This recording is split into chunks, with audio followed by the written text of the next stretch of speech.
đó trong chương nâng liệtรูปมนต์ a ดอก b o ការ៉េវិញម្ដងដែល a ដក b o ការ៉េស្មើ a ការ៉េដក 2ab បូក b ការ៉េអញ្ចឹងរបស់មួយដែលយើងតែងតែត្រូវចំណាំគឺកាលណាតួខាងមុខតួខាងក្រោយហើយកន្លែងនេះមានសញ្ញាដកអាហ្នឹងគឺត្រូវនឹងរូបមន្ត a ដក b o ការ៉េហើយពីរតួហើយមានសញ្ញាដកនៅកណ្ដាលអញ្ចឹងសម្រាប់ឧទាហរណ៍របស់យើងគឺ3ដក x o ការ៉េអញ្ចឹងយើងឃើញថាតួខាងមុខគឺលេខ3តួខាងក្រោយគឺ x នោះមានន័យថា a គឺ3ហើយ b គឺ x a គឺ3 b គឺ x អញ្ចឹងយើងជំនួសតាមរូបមន្តយើងបដូរ a ហ្នឹងទៅជា3អញ្ចឹងបាន3ការ៉េដក 2a គឺ3 b គឺ x ហើយបូក b គឺ x ការ៉េបែបនេះ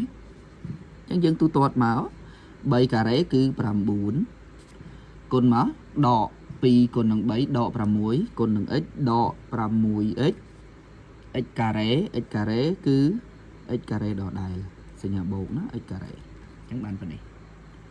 ឧទាហរណ៍ទី2វិញគឺ 2x ដក y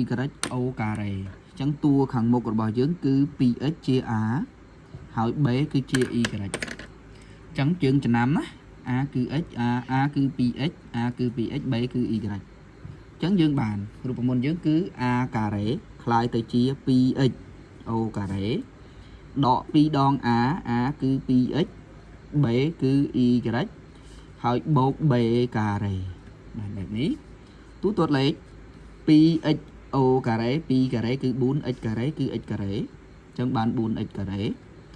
ដក2គុណនឹង 2x មកបានដក 4x គុណនឹង y មកបានដក 4x y y o ការ៉េបានy ការ៉េដកដែរណាឧទាហរណ៍មួយទៀតដក x ដក 4o ការ៉េដក x ដក 4o ការ៉េអញ្ចឹងតួខាងមុខគឺ a តួខាងក្រោយគឺ b មានន័យថា a គឺដក x a គឺដក x b គឺ4អញ្ចឹង a នេះយើងបដូរទៅជាដក x ការ៉េដក2ដង a គឺដក x b គឺ4ហើយបូក4ការ៉េបែបនេះទូទាត់លេខសញ្ញាដកលើការ៉េចេញបូក x ការ៉េគឺ x ការ៉េដក2គុណនឹងដក x មកបានបូក 2x បូក 2x គុណនឹង4បានបូក 8x 4ការ៉េគឺ16នេះណា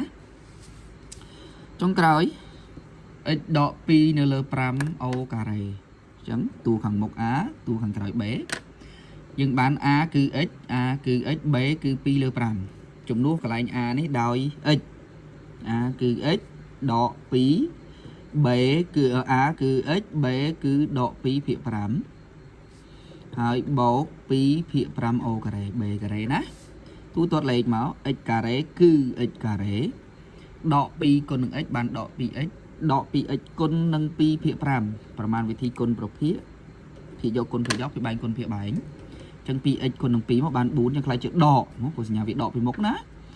4x នៅលើភាគបែងគុណភាគបែងបាន5បូកនឹង2ការ៉េគឺ4 5ការ៉េគឺ25អញ្ចឹងយើងមានប៉ុណ្ណឹងមើលម្ដងមិនយល់មើល2ដងមើល2ដងមិនយល់មើល3ដងមើលច្រើនដងវានឹងយល់ហើយបើយើងចាំរូបមន្តហ្នឹងការប្រើប្រាស់ទូទៅច្រើនមែនទែនអរគុណច្រើន